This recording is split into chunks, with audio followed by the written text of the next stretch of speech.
What are you willing to accept?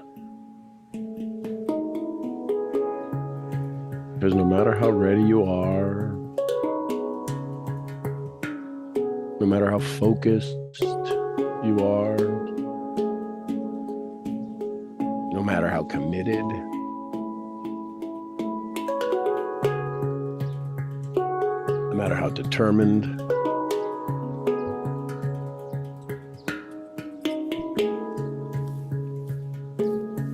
you're going to accept what happens to you.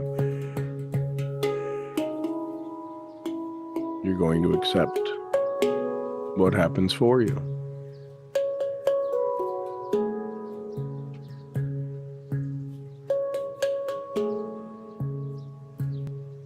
Unless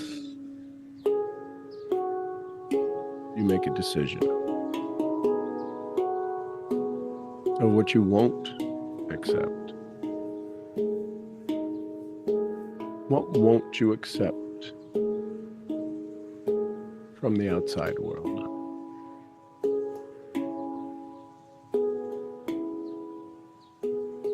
What won't you accept from your old story?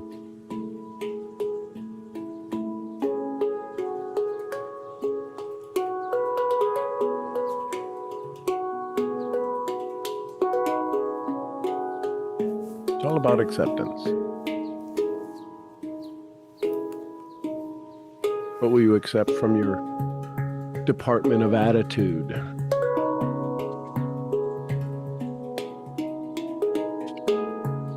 What will you accept from your department of wellness and diet?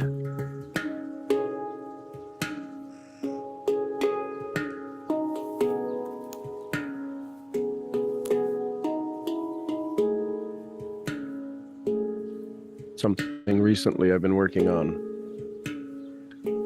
is how food breaks our ability to reach our goals. Because remember, you made the decision, you wrote down your desires, you put your goals in play, you read your things every morning, you do your videos every day, you write your thank you messages to people,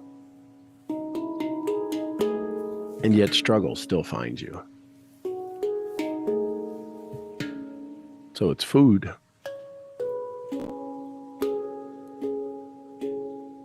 It's the thing we do more often than think of our goals.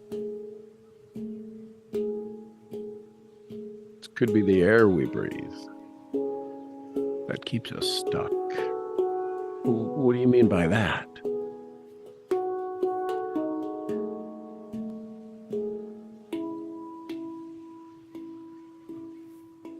Have you heard of people using little devices to spread essential oils into their home?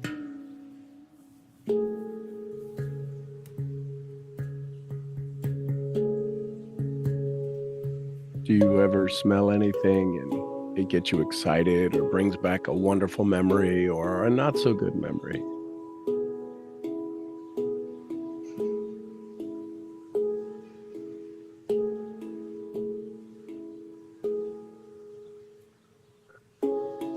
It's almost a math problem again. It's one idea, one cool goal,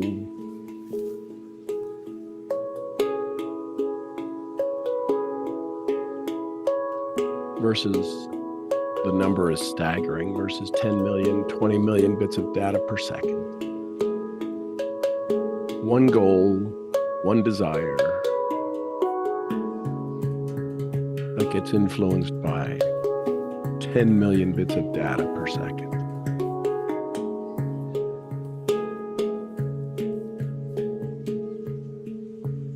And we think saying it once or saying it twice or even listening to it in somebody else's voice That's a bit of data. Until we wire it in and desire it and put in place the neuroplasticity that's allowed inside of our brain, today might be that day. Are you ready? Are you ready to say yes to you? What does that even sound like? What does that even feel like? Say yes to you. What are you saying yes to?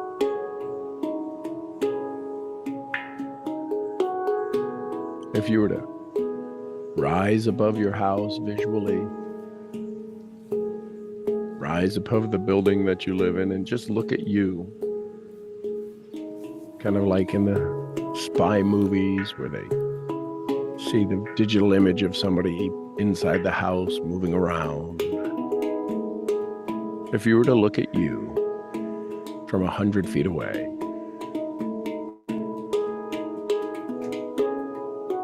what would you see? If you were the reporter, what would you see?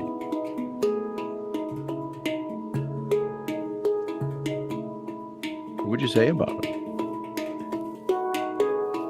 How would you describe them to your audience?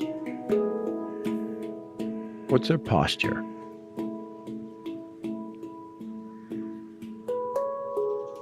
Do they take care of themselves?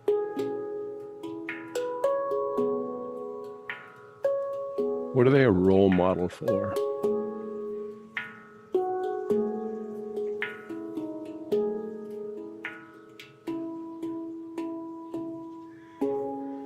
What do they teach?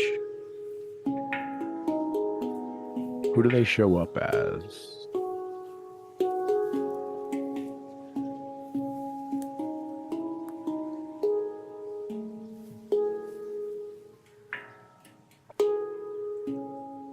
What do people say about them?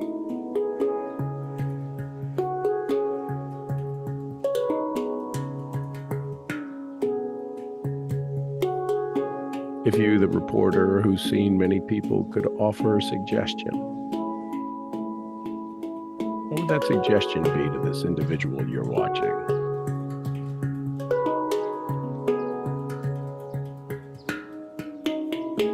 In your meetings with them, what's the one thing they said they could do they're not doing? And you know they're capable of it. What are they doing? What are they not doing? What are they filling that space with? The thing they could do, the way they could act, the mindset they could have, they're filling it with something else.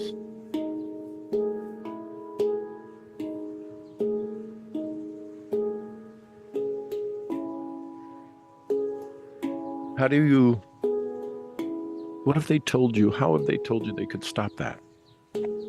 How have they told you they could shift that? They know what to do. You as the reporter are reporting to the audience. This soul you're watching, yourself, knows what to do. Why? What's the reason they give for not doing it?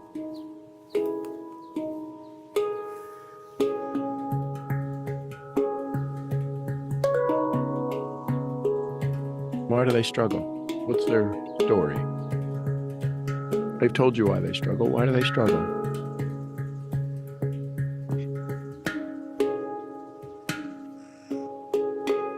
What's the fear they say they have?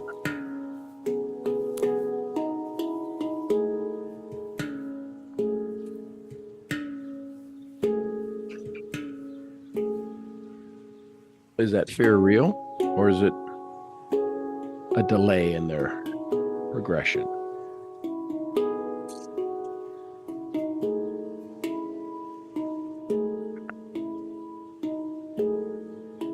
Have they told you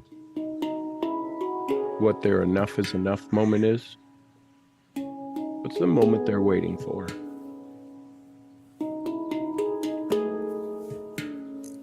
Because they've said enough is enough in the past, but evidently it's not based upon their performance. What's next? What's it going to take for them? Have they told you what it's going to take for them? Again, you're just the reporter watching that version of you from 100 feet away, and you're reporting back to me as a reporter, non-emotional, non-influential, non-threatening, just telling the facts.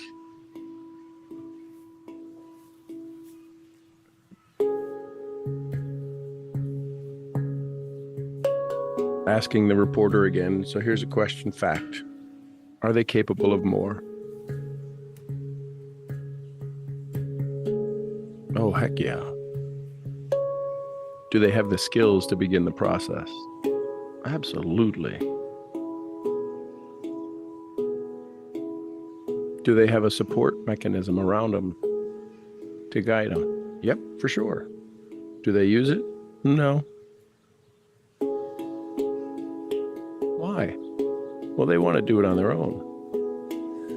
For what reason? To prove a point. To prove what point? That they can do it. But they're not doing it. I know that's the that's the $64,000 question. They can, they have,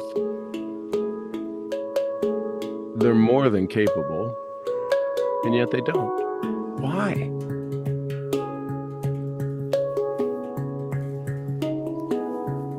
Afraid of not being loved. By who? Their old story. That doesn't make any sense. I know, it's why it's called stress. Stress is when your emotions and your actions and your feelings are out of alignment. That's all stress is. There's no stress you can find anywhere. Show me stress. Well, what do you mean, reporter? Show me stress. Show me where stress is. Show me, like you can show me an apple or an orange. Show me stress. Well, I don't know what that means. Because you can't show me stress. Stress is made up. Wait, what? Yeah, in all my years of reporting, stress is a fallacy. Oh, it's real. It kills people. But it's made up. It's a story. When anybody is stressed, it's very rare that they're in harm's way.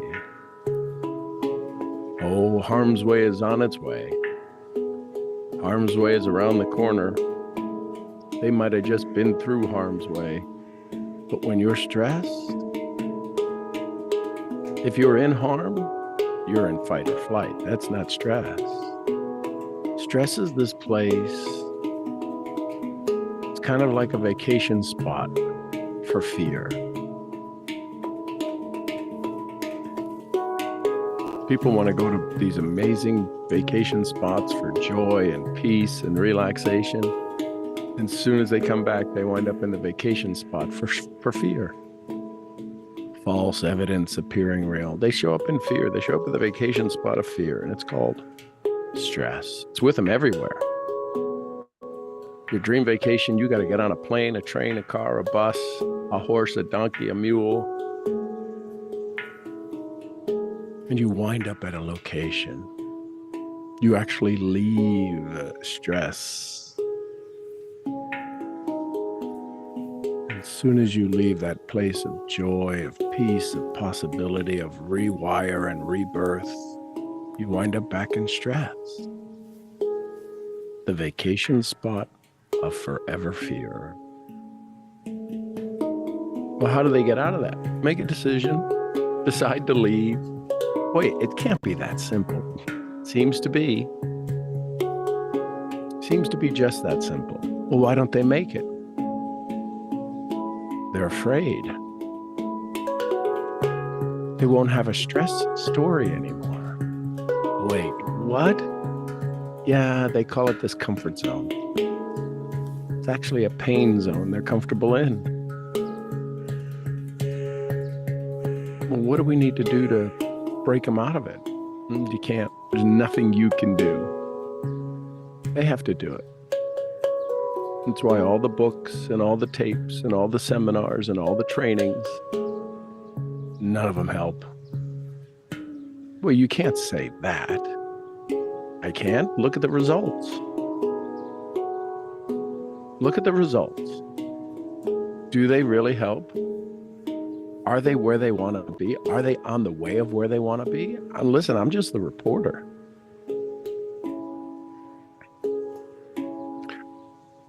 They're trying. You said it, not me. What? They're trying. They're not doing. I've watched them for decades. And they try their ass off every day. Why don't they do? That'd change who they are. Don't they want to change who they are? You think so? They say it. They write it down enough. You tell everybody about it. They dream about it. They even dress about it. Why don't they do that? It'll change who they are. They haven't said enough is enough.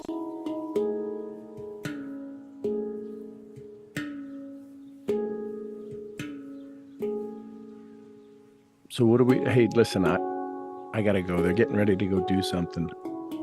They're getting ready to make a decision and I need to pay attention. Because this could be the one, hopefully it's the one that'll change everything. So we'll chat soon. We'll schedule another time and I'll give you an update on how they're doing. Well, thanks for spending time with me. And yeah, if there's anything I can do, you can. Just have faith. And don't forget them. All right, I won't. All right, go back to your reporting. Thanks for your time. You bet. We'll see you soon.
Wide awake while the world is sound asleep, and too afraid of what might show up while you're dreaming.